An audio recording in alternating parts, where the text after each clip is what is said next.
What's up guys, welcome back to the channel. In this video we're working on the 2014 Lexus RX350 again, and we're going to be replacing the front brakes. I have performance brakes right here, drilled and slotted rotors with some ceramic pads. I will link these down in the description if you're interested. So first things first, let's jack up the car.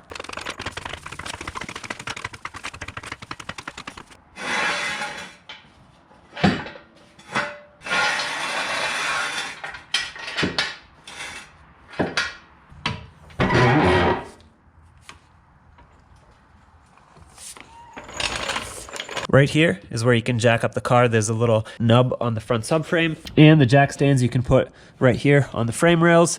On the pinch rails, I would avoid putting them. These types of jack stands tend to bend the pinch rail, so unless you have the ones that slip over, I would put them right here. To start, take the wheel off.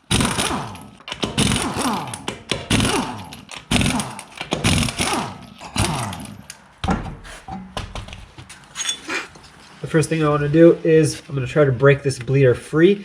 That way I know I can push back the pistons and have fluid come out of here. I like to do that if possible, as opposed to pushing the pistons back with the bleeder closed. Okay, that's free. Snug it up just a little bit. Now remove the two 14mm bolts that hold the caliper onto the bracket.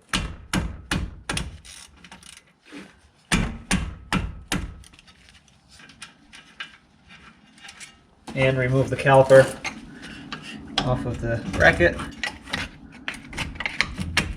I'm just using a small pry bar to help pry it off. Sometimes it's a little stuck. And I like to put it right up on top of the rotor here, or on top of the knuckle, I should say. Make sure you don't put any pressure on the brake hose. Take off your old pads and any retaining hardware. Now take off these two 17mm bolts that hold the bracket onto the knuckle.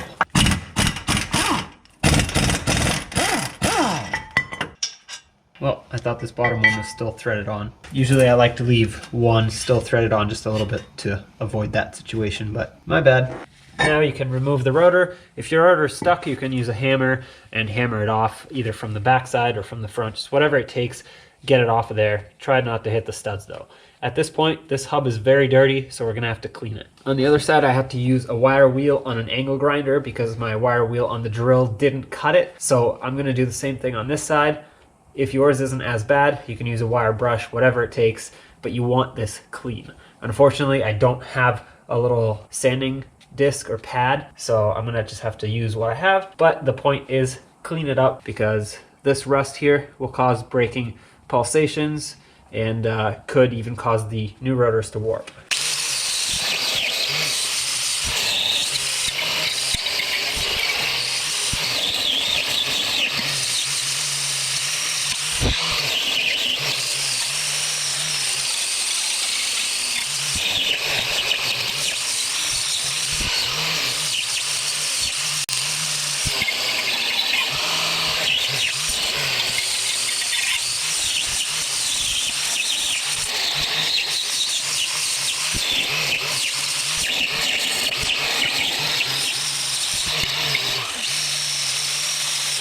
Now with all the rust removed, I'm gonna clean it off with some brake parts cleaner.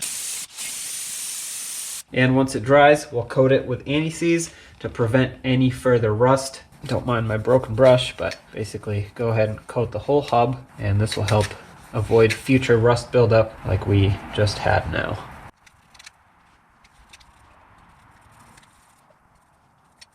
In order to avoid any sort of confusion, I like to take this step by step. I'm going to start with the sliders. This one is almost stuck.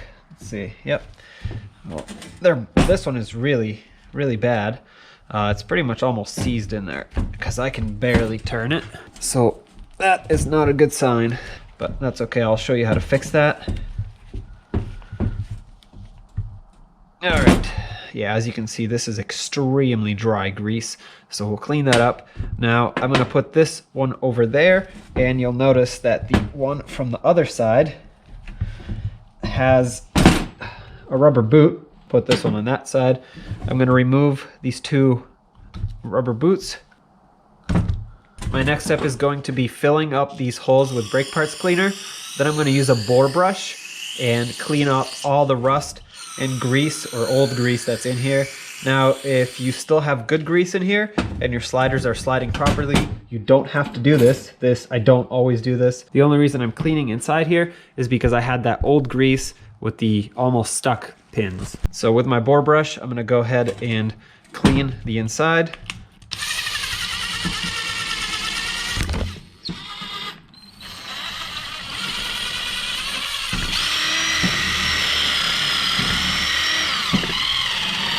Well, since it has leaked all over my workbench, I'm gonna clean it up. And then what I will do is actually flush the hole with brake parts cleaner. So I'll put this over my drain bucket, empty it out, take some brake parts cleaner and flush the hole out.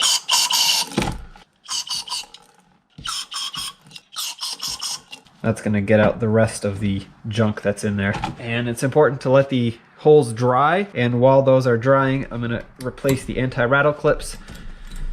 So remove these, give them a clean with a wire brush. If you have less rust than this, then that shouldn't be an issue. If you have a lot of rust buildup, like it's flaking off and it's severely pitted, go ahead and clean it, sand it down if you need to, grind it, do whatever you have to do, but you have to get that clean.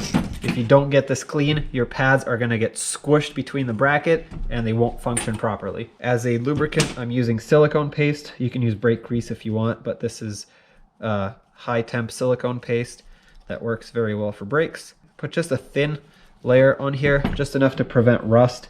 You don't want it getting in the middle here where the rotor rides.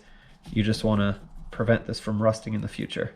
Now take your new anti-rattle clips, press them on, and they have a wider flat side and a shorter one. The wider one goes towards the inside of the bracket, and the spring, this flappy spring here, also towards the inside. Press them down all the way. They should go on pretty easily. If they don't, it's probably because you need to clean up some more and remove more rust.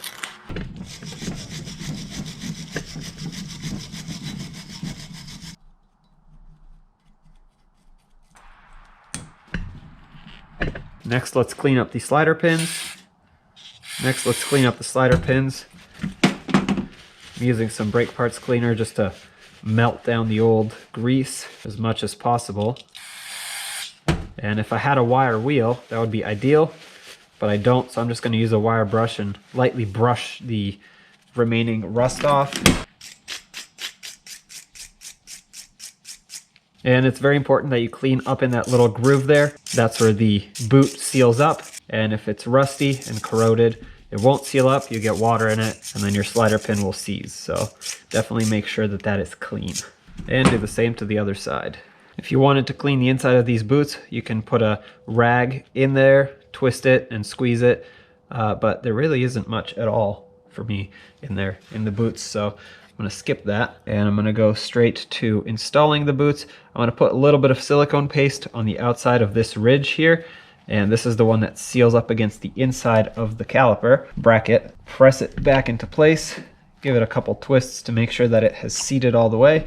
I should have mentioned this, but there's a thicker ridge and then a thinner one. The thicker one goes into the caliper bracket hole. The reason I'm putting silicone paste on the outside of it is to help it completely seal up around the edge.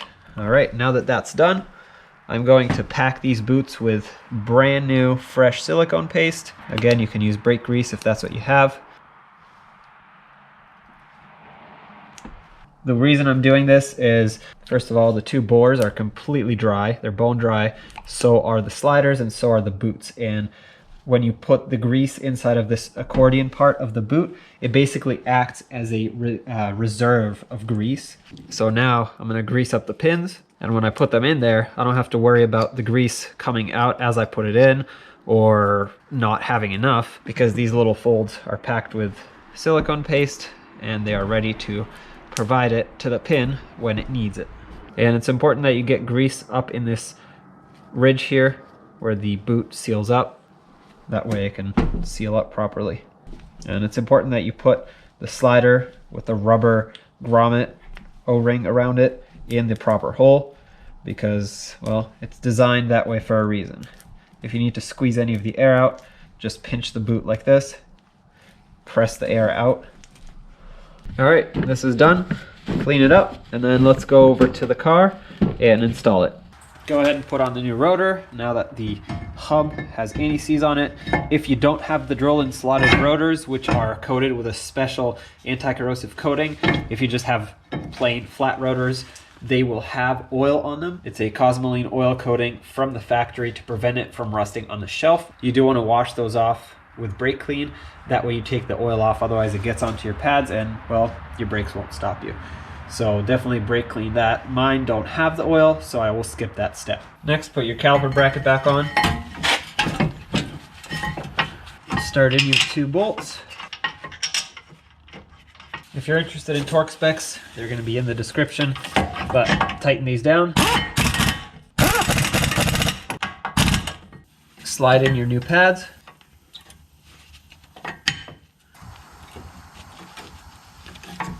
You basically have to push that spring retainer in as you slide the pad in.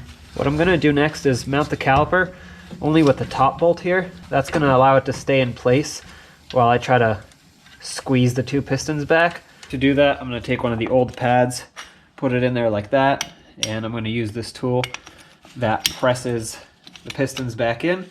They make different types of tools, but this is the most inexpensive one. I'll link it down in the description. Once it's snug, I'm going to fold it back over.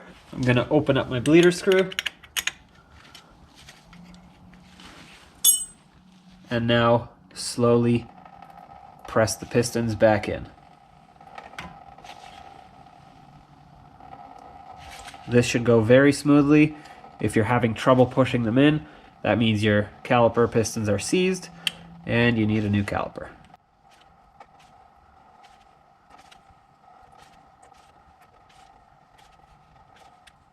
Okay, that's bottomed out all the way. So slowly take off your tool. And the reason I opened the bleeder, I should have explained this earlier, is because I want to take out some of the fluid. I'm going to add new fluid at the end.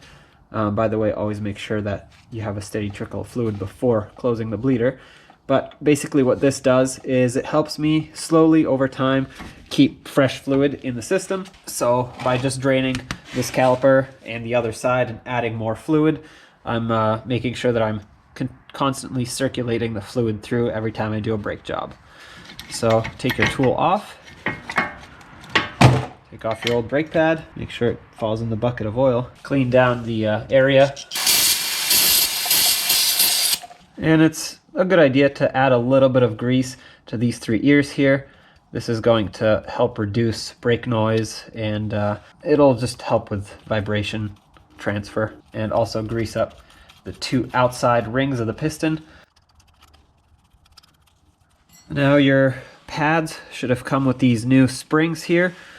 These are here to help spread the pads apart when you're not applying the brakes, and these are pretty strong, so when you put them in, they have 2 little holes that they have to slide in, so make sure they're hooked in there properly, and then you have to really hold on to the pads because they want to fly out of the bracket if you don't hold on to them well. Bring the caliper over, make sure it goes over the pads properly, push in this bottom slider. Before I forget, I'm going to put this cap on for the bleeder. I'm going to start in my other bottom bolt and go ahead and snug both of these. Again, torque specs in the description, but these with a 3/8 ratchet, I like to bottom them out and then give them about 1/4 of a turn. That works. That usually gets them pretty tight. All right, next let's get the wheel back on.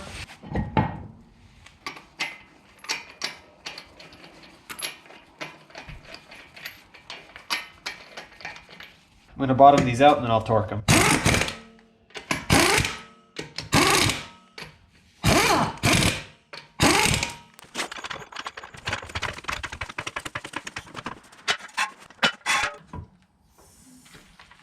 With just a little bit of pressure on the wheel, I'm going to torque these to 80 foot-pounds.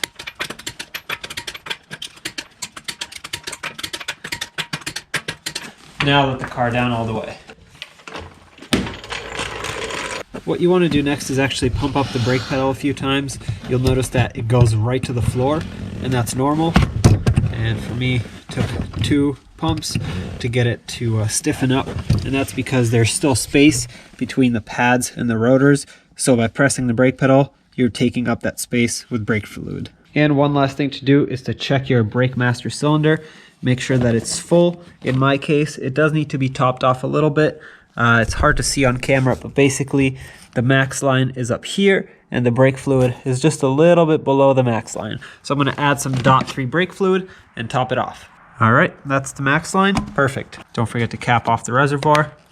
One last thing that I recommend that you do before you call this job complete is to not only road test the car, but to properly break in or burnish these new brakes. What you have to do is slow down from a very slow speed, so go maybe like 20 miles an hour, slow down, but don't stop, slow down, go up to 30, slow down, 40, slow down, and get up from 10 to 10 mile increments, and speed up 10-mile increments at a time and slow down every time until you get up to about highway speeds. Usually I like to go up to like 60, 65 if I can. And just make sure there are no cars around. Don't be dangerous about this. But what that does is it burns off the first layer of metal both on the rotors and on the brake pads, and it mates them perfectly together for a good braking surface. Having said that, I hope you enjoyed the video and I hope it was helpful. If you have any comments, leave them down in the comment section below. Any parts and tools that you've seen in this video will be linked in the description, so check those out if you're interested. Don't forget to like, comment, and subscribe, and I'll see you in the next one.